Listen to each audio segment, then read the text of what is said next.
حضرت ادریس که این قصه قرآنی است که زنده به جنت رفتگی هست، وقتی میگه به نهایت کار میکرد، بسیار زمین ده کار میکرد، عزرائیل میگه چنان ذوقش میآمد کار ادریس هم میدید. روز میگه از جانب خداوند اجازت گرفت که همین پیغمبری تو را من زیارت کنم و به نهایت که عبادت زیاد داشت میخواست که عبادت ادریس تماشا کند. وقتی میگه و هو کان صائم الدهر، میگه صاحب کتاب ادریس میگه دائما روزدار بود. باز از جنت میگه یک مقدار طعام میگه عزرائیل گرفت خانه ادریس آمد نشست و ادریس میگه اول نشناخت، طعامی که آورده بود تناول کرد. از بین میگه قریب 4 روز گذشت، نه میخورد نه طاعت عبادت میکند. ادریس که آداب مهمانداری را میدانست پرسانش کرد تو آیا بشر هستی؟ تو آیا از تخم انسان هستی؟ گفت نه من از تخم انسان نیستم، من برادر تو عزرائیل هستم. ادریس با مجرد شنیدن عزرائیل گفت تو قابض روح هستی؟ تو قبض کننده جانها تو هستی؟ گفت بله من هستم. گفت این 4 روز تو در خانه من بودی، آیا تو کسی را جانش قبض کردی؟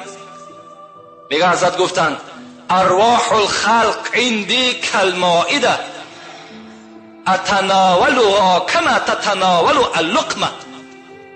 ادریس گفت جان تمام مردم گفت در نزد من به منزله یک دسترخوان است.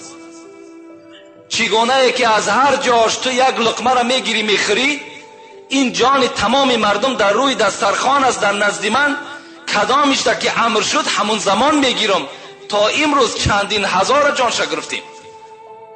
من خود گفت جان میگیرم، فقط کشیش جان به نماینده های من، به خدمتگارهای من وابسته است. اونها میکشند تا حلق میارند و من جان میگیرم. این گفت به همین منزله است، گفت برای من هیچ مشکلاتی نداره. میگه ادریس گفت عزرائیل گفت تو برادر من هستی، من هم مرگ را چشیدن نمی شود، زیرا خدا گفت از همه نفس باید مرگ بچشد، لیکن من خدا را دوست می‌دارم، ذکر خدا را دوست می‌دارم، می‌خواهم که ابدی زنده باشم و فقط در ذکر خدا باشم. وقتی جان مرا گرفتی تو یک بار دیگه به سوی خدا باز دعا و تضرع کن، مرا جان دوباره بتد. میگه عهد کردن. وقتی که بعد چند مدتی آمده جان ادریس میگه گرفت و حضرت عزرائیل گفت خدایا، گفت این بنده به سوی تو هم دعا کرده بود، از ما هم تضرع و زاری کرده بود که جان دوبارهش بتیم، چی می شود؟ این ذکری ترا دوست می داشته است، عبادتی ترا دوست می داشته است. خدا که در ازل ادریس کشیده بود جان دوباره رو میگه با ادریس داد. ادریس وقتی میگه از خواب مثل که بیدار میشه، عزرائیل نزد خود دید، گفت برادر عزرائیل گفت این چی دهشت بود که تو بر من روا کردی. گفت ادریس گفت الرفق الذي فعلت بك ما فعلت على احد قط. ادریس گفت چنان مهربانی در وقت جان گرفتن بر تو کردم که چنین مهربانی را برای هیچ پیغمبر پیش از تو نکرده بودم. چگونه معامله کردم؟ حضرت ادریس گفتن آیا به تو وصف کنم، بیان کنم که چگونه جانم دادم؟ گفت بیان کن. گفت این الحیوان اذا انسخل جلده وهو حی فمرارته اشد منه. میگه ادریس گفت ملک الموت گفت جانت از بدن من چنان گرفتی که وقتی که یک حیوان زنده باشد و او را زنده به زنده گفت پوستش میکنند و چگونه درد پیدا میکند، همون درد گفت 1000 مراتبه دیگر گفت با زیادتر. از اون دیده گفت چشید این جان کندن من گفت بر من سخت آمد. حالا که عزرائیل چی گفتند؟ من گفت مهربانی بر تو کردم. حضرت عیسی را خدا رحمت کند که یکی از معجزه هاش این بود که مرده 1000 ساله را زنده میکرد. بعد باورش میکردن که این پیغمبر است. وقتی میگه قومش گفتن عیسی گفتن تو هر مرده ای که زنده کردی مرده های همین 500 ساله و 1000 ساله بودن. ما یک مرده میدانیم به نهایت قدیم است، اگر همون را زنده بکنی ما تو را باور میکنیم. البته قوم سرسخت حضرت عیسی گفتن میلش کدام مرده نباشد به اذن الهی انشاءالله زنده می شود. آوردنش میگه پیش بچه حضرت نوح سام که این به نهایت قدیم است و گفتن این قوم این قبر سام است، بچه نوح، همین زنده کن. حضرت عیسی میگه جای نماز پرتافتن، 2 رکعت نماز خواندن و دعا کردن که خدایا در پیش این قوم جاهل مرا تو خجالت نمان. این شدت مرگ، بزرگی مرگ از وصف کردنم بالا بوده است، این را وصف کردن نمیشید است. ولکن سأوصف منه شیئا، لیکن عبدالله من بر تو کمی از این را بر تو بیان میکنم که شدت مرگ چگونه من حس میکنم. حضرت چی گفتن؟ گفتن علی کتف جبل و رزوه. الحال گفت عبدالله من حس میکنم که من نمیدانم که بالا همین کتفی من همون کوی رزوان هست یا نه، لکن حس کرده ایستادم که همون کتفی من ده یک کوی کلانی که در پهلوی خانه داریم بالای کتفی من است. من کتف ما جمانده نمیتونم، من هم تا تصور کردیستم. و دویم چیزی که حس میکنم الروح تخرج من ثقب الابره، همون پلوشی سوزن میگه ما و شما. آیا همون سوراخی سوزن گفت دیده عبدالله؟ حس میکنم که نفسی من فقط به همون سوراخی برآمده است. چنان یک مشکلاتی بالای من آمده است که همین شدت مرگ هم تا حس کردم بالای کتفم یک کوه هست و نفسی من به مثل همون سوراخی سوزن میبراید. و فی جوفی در شکمم باشد شوکتون اوسج، در داخل همین روده های من حس میکنم که بوته خار مرغیلان داخل است که هر یک رگ مرا او میخلاند. همچنان گو حس میکنم.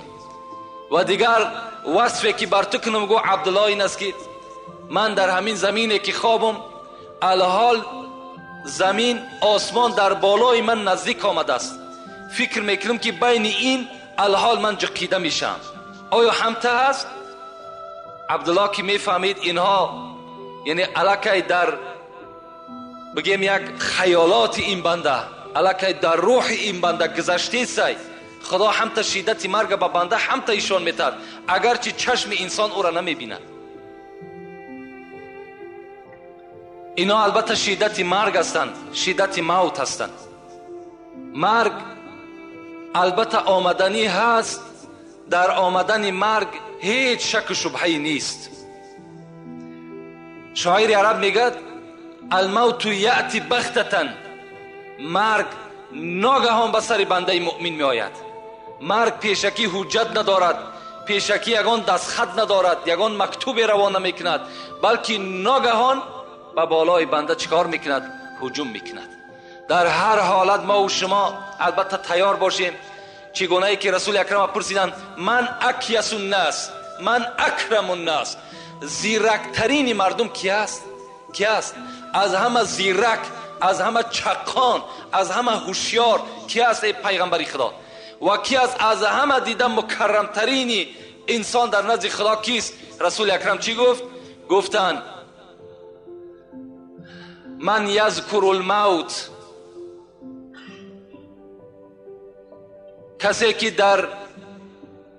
کسی که زیاد ذکر میکند موت را، کسی که بسیار به یاد خود میارد موت را، و اشدوهم استعدادا له، و از همه زیرکترین، از همه هوشیارترین بنده همونی است که اولا دائما در یاد مرگ است و دویم این که برای روز مرگش فقط توشه ذخیرت میکند، فقط جمع میکند، عبادت کارهای نیک جمع میکند تا که او یقین میداند که روز از روزها این دنیا را البته میگذرد. افسوس بخوریم دیگر فایده ما نمیکند. مرده در وقت غسل با غسال گوید این حرف با زبان حال، وقتی مرده را میگه بالای همون تخته در راست میکنن برای شستن، همون مرده میگه یک صدای دارد که صدای او را انسان نمیشنود. لیکن او چی میگوید؟ مرده در وقت غسل با غسال گوید این حرف با زبان حال: بود مثل تو تر و تازه، قوت داشتم به اندازه. همراه جسم بود جان من، مدت گفتم این و وان من. در محلی که کردم و گفتم، بود فکرم عیالم و جفتم. تا که گشتم خراب و بیچاره، ناتوان حال زرد رخساره. حضرت میگه به سوی همون غسال همین گپا را میگفت است که ای غسال، من هم مثل تو تر و تازه بودم، من هم مثل تو قوت داشتم، مثل تو حرکت کننده بودم. هر دمی که میخیستم و مینشستم، فرزندها و زن و فرزندهام در یاد من بود. حتی چنان مهنت زحمت برای من فرزند و کودکام کردم که این چهره زردی که از من میبینی همه این برای فرزند زن است. مهنت ها میکردم. لکن امروز چیکار کنم که مرگ بالای من آمد و مرا بالا برای شستن آماده کردن. من خود دیگه غیرتی ندارم که بدنی خود بپوشم. میروم برای زیمو باریک، در دوام میگفته است، میروم برای زیمو باریک، میدرایم به خانه تاریک. البته راه میرم که خیلی راه باریک است. خانه داخل میشم که هیچ روشنی ندارد. روشنی گور چی است؟ قرائت قرآن است. روشنی گور چی است؟ نمازی با جماعت است. روشنی گور چی است؟ ترس خدا است. میروم برای زیمو باریک، میدرایم به خانه تاریک. این همه در مقام میماند، سر تنهام میفرستاند. همه آن چیزایی که من در دنیا ذخیره کردم، همه آن چیزایی را که من توپ کرده جمع کردم، همه این در مقام میماند، سر تنها میفرستاند. سر تنهای مرا میفرستاند. در دوام گفت آنچه بگذشت وقتی جان دادن، شرح آن را خدای داند من. آن چیزی که وقتی جان دادن من گذشت، ای را بجز خدا و بجز من دیگر هیچ وصف کردنش ناممکن است. آنچه بگذشت وقتی جان دادن، شرح آن را خدای داند من. بعد از این عقوبه هاست پی در پی، می ندانم چی بگذرد در وی. با بعد این جان دادن من میدانم که چند عقوبه های دیگر، عذاب گور است، سوال منکر و نکیر است، گذشتن پول صراط است، دادن نامه اعمال است. آیا اینهاش چگونه بر بالای من میامه باشد؟ اینش من نمیدانم. حضرت در آخر ما و شما را همان مرده نصیحت میکند. زنده ها که نصیحت دارند، مرده بر ما و شما چی میگوید؟ گوش باید بشنود این را. برای این سخنهایی که میگیم، برای این گوش انسانی در کار، گوش عاقلی در کار، گوش آدمی در کار که این گپ در اصل قبول کند. گوش باید که بشنود این را، بکند فکر جان شیرین را. برای این سخنها گوش در کار. گوش سر با جمله حیوان همدم است، گوش دل مخصوص نسل آدم است. برای این سخنها گوش دل لازم. گوش باید که بشنود این را، بکند فکر جان شیرین را. چشم باید عبرتش بیند، بر سر جاده عمل شیند. با چشم میبینی مرده را میشوی، با چشم میبینی تابوت را میبرداری، با چشم میبینی برده را در لحد جا میکنی. لکن تعجب آور است که خود عبرت نمیگیری، خود به خود نمیای که فردا من هم داخل این قبر هستم، من هم البته یک مردشوی را بهر من میکابند. این شب به یاد ما و شما نمیآید. چشم باید عبرتش بیند، بر سر جاده عمل شیند. عقل باید کار فرماید، مرده را بیند و به خود آید. حضرت میگه مرده را که دیدین به خود بیاین. همون خود مرگ است. اون حالی که او برادر گرفتار است، او را مرگ هم تکرده است. من بر شما نمیگم که تمنای مرگ کنید، زیرا ابو هریره روایت میکند، حدیث پیغمبر خدا را رسول الله گفته است لا یتمنى احدکم الموت. امتان من شما مرگ آرزو نکنین، نگین که خدایا مرا تیزتر از دنیا ببر. ایرا نگین که شما گناهکار میشین، نگین که خدایا مرا تیزتر از دنیا ببر. برای چی؟ برای این است که رسول الله میگه که لعلکم یزداد، اما محسنا لعلکم یزداد. اگر تو آدمی نیکوکار باشی شاید نیکیت زیاد شود، و این کان مسیئا، اگر تو گناهکار باشی لعلکم یستعتبه، شاید که تو توبه کنی و به سوی خدا باز بگردی. از این خاطر گفت شما مرگ هیچگاه افسوسش نخورین، هیچگاه تمنا نکنین، لکن استعید للموت قبل نزول الموت. پیش از مرگ آمدن شما حتمی برای مرگ برای خودتان آماده داشته باشین، باید که تیار باشین. شما فکر نکنین الحمدلله که امروز نوابسته من بدانم که آدمی در زینه پست از دنیا میگذرد و مالدار و دولتدار و منصبدار نمیگذرد، این برای ما و شما یک افسوس است. لیکن همه میگذرد. در دنیا هیچ کس ابدی نمیماند، همه مورد سوال در نزد خدا با قرار میگیرد. این است یک مختصرا درباره مرگ و آن شدت هایی که البته دارد. باز بر شما میگم که خیلی موضوع مرگ خیلی موضوع درازی هست. برای مرگ بیان کردن شاید برای ما و شما با 2-3 جمعه دیگر لازم باشد که باز ایرا مفصلتر و مکملتر برای شما بیان کنیم. لیکن البته برای آدم عاقل باز گشته میگیم که همین تابوت هایی که از پی شما میگذرد همین خود همش موعظه هست، همین خود خبردار کردن است که ای انسان تیاری خود ببین که فردا نوبت تو هست.